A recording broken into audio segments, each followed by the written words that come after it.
আসলাম এখানে একটা এই যে ওয়াশ সেই সাইজের ওয়াশ, হ্যাঁ অনেক বড়, এটা বড় সাইজের। কোন জায়গা দেখছেন? একের পাইপের বরাবর মাথায়, ওই পাইপের সাইডে? হ্যাঁ পাইপের বরাবর মাথায় একটু এর দিকে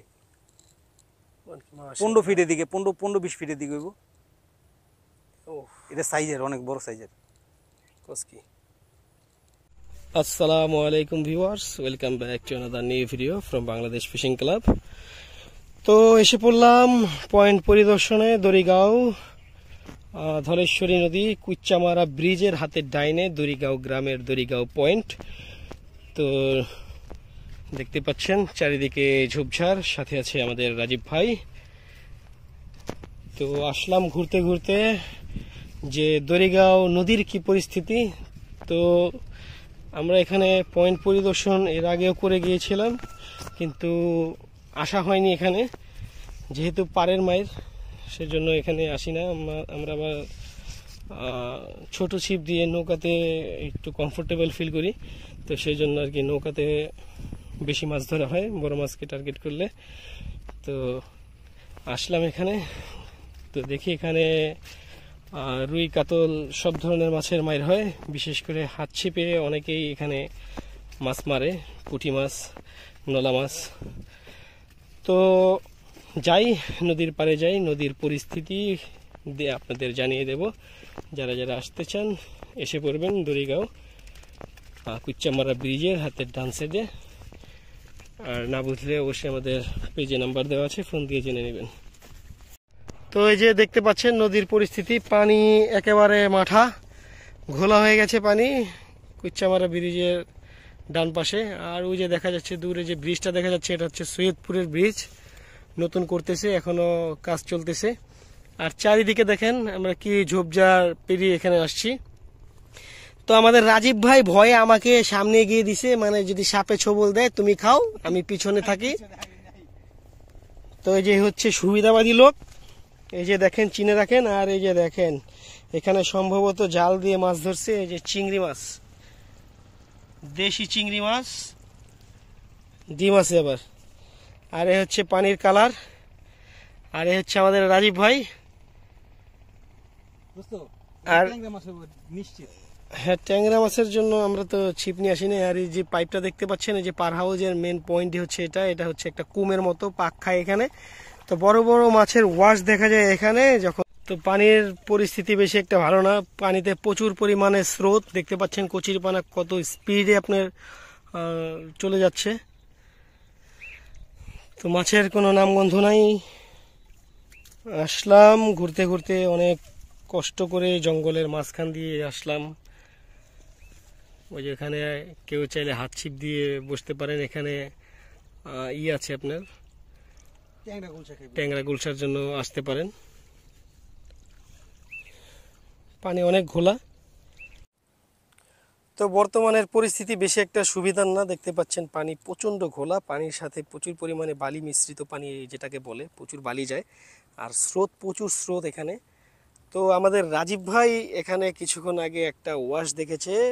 তো এই যে দেখতে পাচ্ছেন যে কুমটা, যেটাকে প্রথমে বললাম, সেই কুমের এখানে ওয়াশ দেখেছে। তো রাজীব ভাই কেমন সাইজের মাছের ওয়াশ দেখলেন আপনি? না এখানে বেশি বড় না, হয়তো বা আধা কেজি থেকে 1 কেজি হবে। তো আধা কেজি থেকে 1 কেজি মাছের ওয়াশ দেখেছে। কিন্তু যারা এখানে মাছ ধরে দড়িগাঁওয়ের এই যে পার হাউসের যে পয়েন্টটা, তো তারা বলতে পারবে, যদি তারা আমাদের ভিডিওটা দেখে অবশ্যই আমাদের কমেন্ট করে দেবেন যে তারা এখান থেকে কেমন সাইজের মাছ ধরেছেন। তো আমি এর আগে গত বছরে যখন পয়েন্ট পরিদর্শনে এসেছিলাম তখন শুনতে পেয়েছিলাম যে এখানে বড় সাইজের কাতল মাছও হয়। আর এখানে একটু ব্যাক সাইড পড়া, এখানে শিকারি তেমন দেখা যায় না, আশেপাশের শিকারি বেশি হয়। আর ওই যে দেখা যাচ্ছে যে এই মাছগুলা, ওই যে বাসে কি ভাটা মাছ, ভাটা না, খোল্লা মাছ দেখা যাচ্ছে। তো মাছ ঘোলা পানিতে কেউ যদি মাছ মারতে আসেন, বিশেষ করে মৃগেল মাছকে টার্গেট করে আসতে পারেন। তো মাছের মায়ের ইনশাল্লাহ আর কিছুদিন পরে মাছের মায়ের শুরু হয়ে যাবে, সব জায়গায় মাছের মায়ের শুরু হয়ে যাবে, তখন ইনশাল্লাহ আপনাদের আপডেট জানিয়ে দেব। আর ওই যে দূরে যে দেখতে পাচ্ছেন ব্রিজটা, তো ওটা হচ্ছে সৈয়দপুরের যে ব্রিজটা গেছে, এই যে দেখতে পাচ্ছেন দূরে, জুম করে দেখাচ্ছি। তো এই ব্রিজের আমরা সৈয়দপুর খালের কিছুদিন আগে ভিডিও করে আসছিলাম। তো এখানে ব্লগে ব্রিজের যে পায়াটা, তো পায়ার এখানে দেখেছিলাম যে একজন বসে মাছ ধরতেছে, তো দূরত্ব থাকায় আর কি সামনে যেতে পারিনি। তো যেহেতু এখানে বসে, সেহেতু এই নদীতে পয়েন্ট ভেদে মাছের মাইর হয়, তো দেখে শুনে বুঝে বসতে হবে। তো যারা আসতে চান অবশ্যই দেখে শুনে বসবেন। তো আমাদের মূল উদ্দেশ্য ছিল এখানে আসলাম, পয়েন্ট আপনাদের দেখিয়ে দিলাম, বর্তমানে পানির পরিস্থিতি দেখিয়ে দিলাম, পানি হচ্ছে ঘোলা। তো এখন মায়ের আমার মতে সুবিধার হবে না। আর যারা অভিজ্ঞ শিকারী আছে, তো তারা সবভাবেই চেষ্টা করে মাছ ধরতে পারে। আল্লাহ তাআলা তাদের কপালে মাছ রেখে দিয়েছে, কারণ তারা সঠিক সময়ে সঠিক কৌশলটা করতে পারে। তো ঘোলা পানিতে কী মাছের মায়ের হয় তারা বলতে পারে, তারা দিনকাল ভেদে তারপরে মাছ মারতে আসে।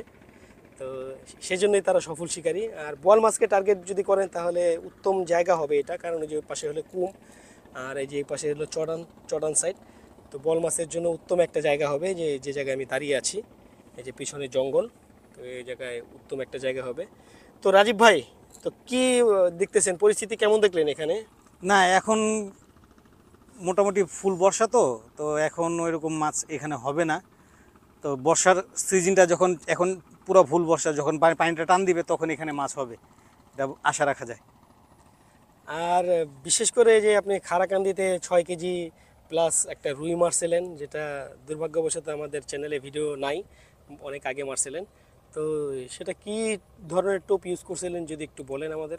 এটা ডিম রুটি, ডিম রুটি কি একেবারে মানে সাধারণ নর্মাল, টোপ? একেবারে সাধারণ টোপ, পাউরুটির সাথে পিঁপড়ার ডিম মিক্স করে।